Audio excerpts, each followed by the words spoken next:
Bernard et Farouk, c'est une magnifique histoire d'amour entre un homme de télévision et un beau labrador crème. Depuis que je l'ai, c'est vrai que c'est un bonheur total. Et ce prénom, il ne l'a pas choisi par hasard. C'était soit Fernand, soit Farouk. Bon, c'était l'année DF. Et en fait, j'ai choisi Farouk. C'était assez élégant, je trouve, Farouk. J'avais un côté royal. Et ça lui va bien aussi. Pour lui, cette relation était très importante. C'est un engagement quotidien, c'est très important. C'est aussi important que le mariage. C'est simple, les deux amis étaient inséparables, ils faisaient tout ensemble. Petit déjeuner, tour en bagnole et en bateau, cheveux au vent, balade sur la plage. Allez, va te sécher dans le sable. Session télé sur le canapé, restaurant en tête-à-tête. Je ne vais que dans les restaurants où on accepte les chiens. Moi, de toute façon, on refuse mon chien, on me refuse moi aussi. Et en général, je pars en gueulant, c'est quand même assez rare. Et même enregistrement sur les plateaux télé. Voilà, il se met devant la caméra carrément. Mais malheureusement, Farouk quittera Bernard pour le paradis des chiens à l'âge de 14 ans. Très atteint par cette séparation ô combien douloureuse, Bernard Montiel n'a jamais osé bouger la gamelle de Farouk et n'a jamais repris un autre chien. Bernard, qu'est-ce que ça vous fait de revoir ces images? C'est touchant. Ouais, plein d'émotions. C'était il y a 14 ans qu'il est parti et vous l'avez accompagné jusqu'à la fin. Vraiment. Je suis désolé parce qu'il y en a qui ne peuvent pas comprendre cette douleur qu'on peut avoir pour un animal, mais je l'ai beaucoup aimé. Tous les gens qui partagent leur vie avec un animal vous comprennent. Alors, le cadeau qu'on voulait vous faire justement, c'est de rentrer en médiation avec Farouk, parce que c'est possible grâce à Aurélie. On peut commencer? Alors, ouais, je vais tâcher de me concentrer parce qu'il y a du monde et j'ai pas l'habitude des plateaux quand même. Hein. Okay. J'avoue. Hein. Allez, on y va. Alors, je peux expliquer comment ça fonctionne oui, quand même tout pour que vous puissiez comprendre. Alors, en fait, les animaux me parlent sous forme d'images que je réceptionne. Ça n'est pas forcément des dialogues comme nous on parle. Hein. Des fois, il y a des images, il y a des ressentis dans ma poitrine où je sens son émotion, je sens les douleurs physiques aussi. Ce sont que des ressentis. Je peux avoir des détails, mais aussi des choses personnelles à vous dire, parce que les animaux, après avoir passé le voile, hein, parce que l'âme, elle ne meurt pas, elle continue à aimer et à vous aimer, Bernard, c'est important de le savoir. Les animaux restent près de nous, tout le temps. Tout le temps, tout le temps, tout le temps.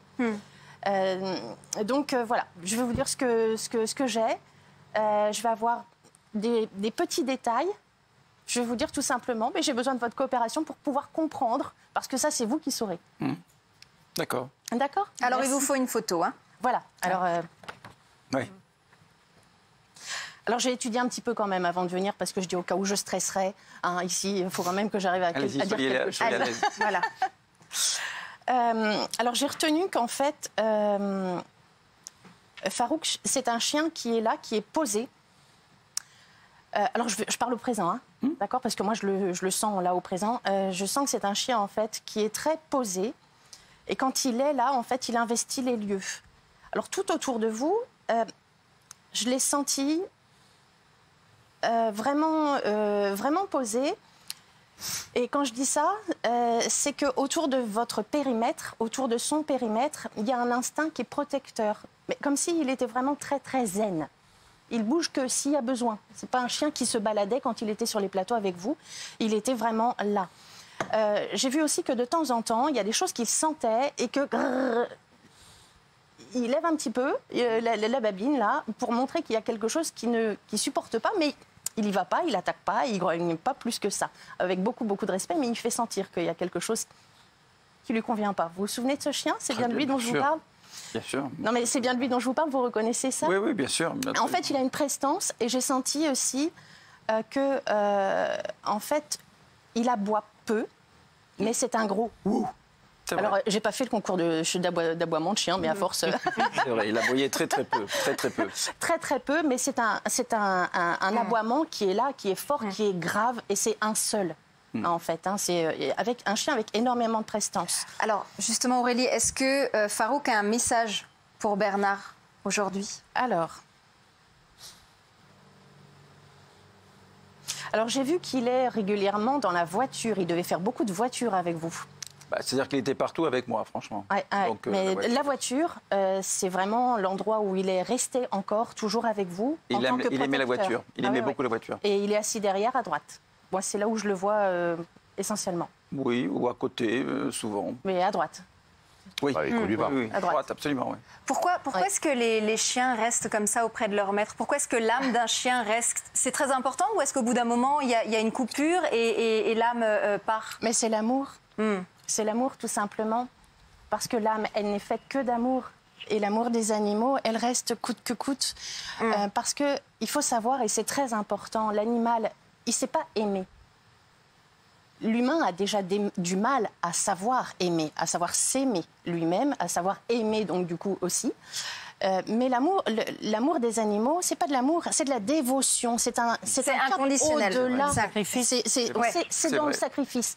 Et ils sont d'ailleurs en ce moment dans ce sacrifice entre guillemets pour nous apprendre à nous aimer. Alors, est-ce qu'aujourd'hui, Farouk, il a vraiment un message pour Alors, le Bernard, message. pour le futur, pour maintenant? Il reste auprès de lui?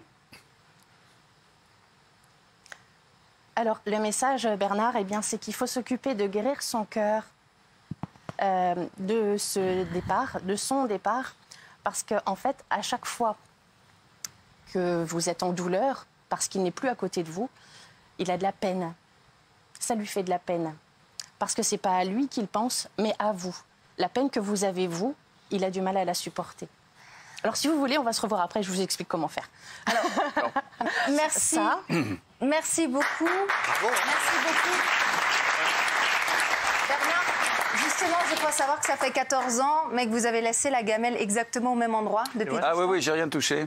J'ai rien touché. Il y a même son lit, il y a tout. Même s'il venait me rejoindre tous les matins, mais il y a son lit, il y a la gamelle dehors. J'ai rien touché. Bon, en tout Alors, cas, je il vous suis une gamelle protège Bordeaux. et il est près de vous et peut-être qu'un jour votre cœur sera ouvert pour un nouveau Ah, mon cœur est petit, très ouvert pour d'autres animaux, ça c'est évident. Ok. Merci beaucoup Aurélie en tout cas. Merci.